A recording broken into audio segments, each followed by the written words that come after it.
Absolutely. Right. Yeah. Okay. Okay. Thank you very much. You're very welcome.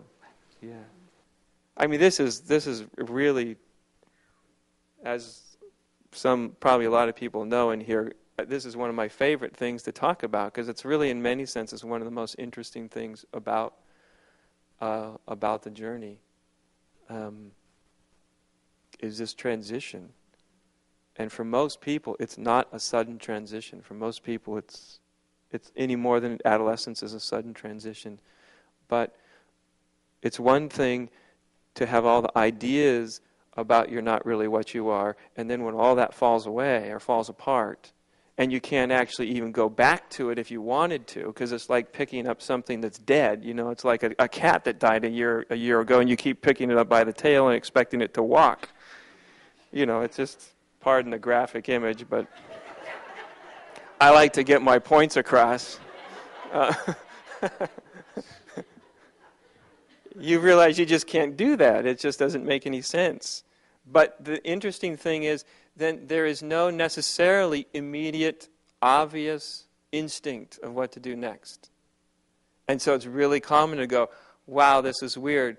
What falls away with my personal self as it's falling away, what also falls away that you can't really even imagine until it starts to happen, is the personal self had a certain will to it, an energy, a life force, right, that drove everything, that literally drove everything, and you don't even know that, and you can't even understand it until it's gone.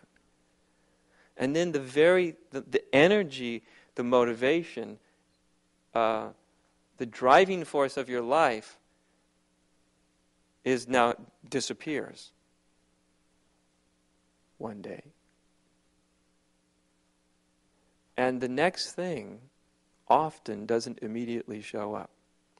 That's a little confusing. That's weird. And it may not show up for 6 months or 6 years. That's kind of a weird phase, right? Because the mind's kind of looking around going, but I'm not motivated to do this or this or this. And it's not the same as like when you're experiencing a deep state of depression when you're not motivated to do things either. But that's just because your personal self is totally turning in on itself in a very negative and painful way. This is different than that. It's because it's not a turning in a negative, painful way. It's that there isn't one there. And so it is strange for a while until the deeper impulse starts to become obvious, starts to awaken, starts to become enlivened within you. And it's the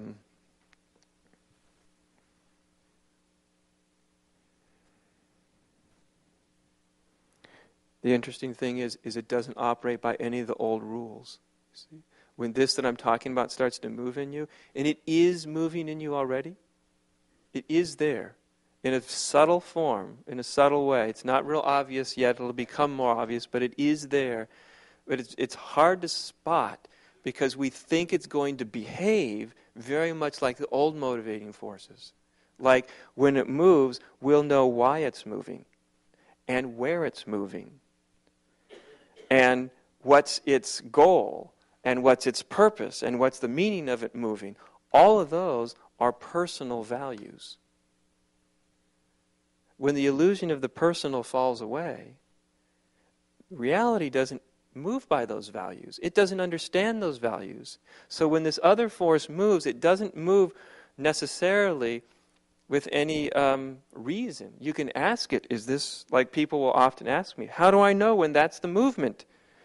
And I'll go, well, you know, you can't really tell someone how. They just kind of have to mature into it. But as an approximation, if it gives any reason for its movement, it's not the real thing. If it gives any guarantees, it's not the real thing. If it gives any explanations, it's probably not the real thing.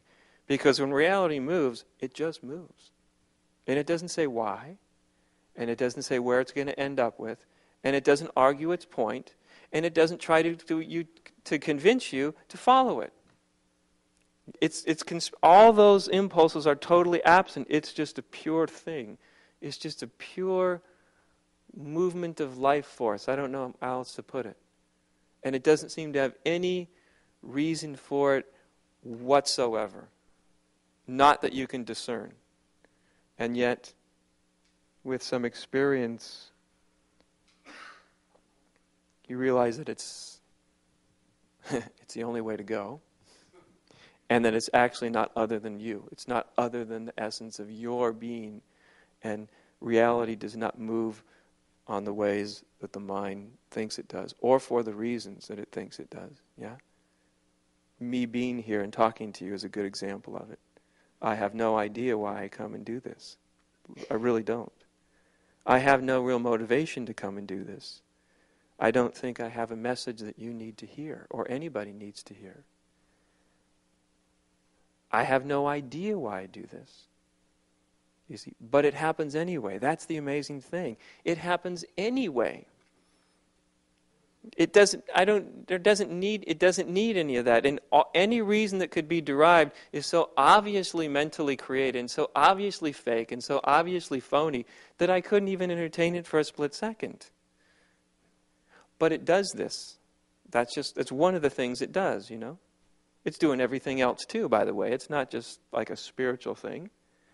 It can come to satsang, or it can get up and go to the bathroom. They're of equal value to reality, you know. Sometimes you got to do one, sometimes you got to do the other.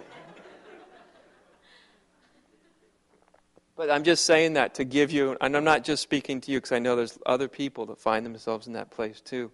But when that other energy, when that other movement moves, it doesn't move without reason. It doesn't move with reason. It doesn't tell you why. It doesn't justify itself. You don't really know. To a mind that can be weird. But after a while the mind relaxes. And it's much funner. It's really fun. Just wondering, what's it going to do today? Where is it going to go today? And what's it going to be like today?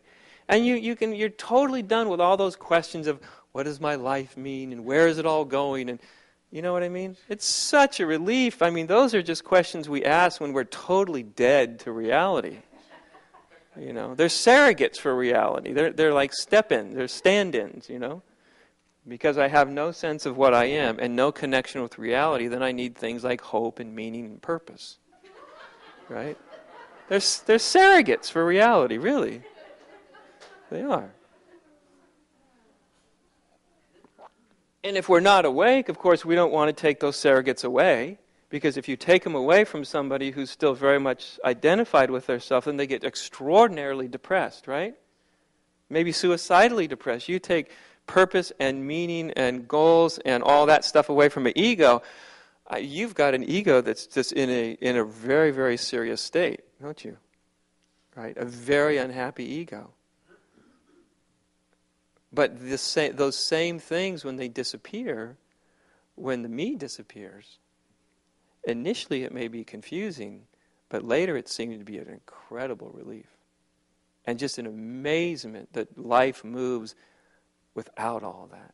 And it moves in much more mysterious, much more enlivening ways, actually. Yeah, much more enlivening.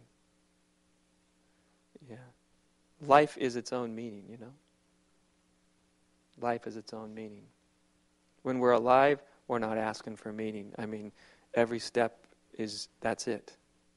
The reason for your existence is wherever you are at that instant. That's it. And then wherever you are at the next instant, that's it. That's the reason you exist, that moment. And in the next moment, whatever you're doing, whoever you're with, that's the reason you exist. And for no other reason. That's it. Because that's all there is.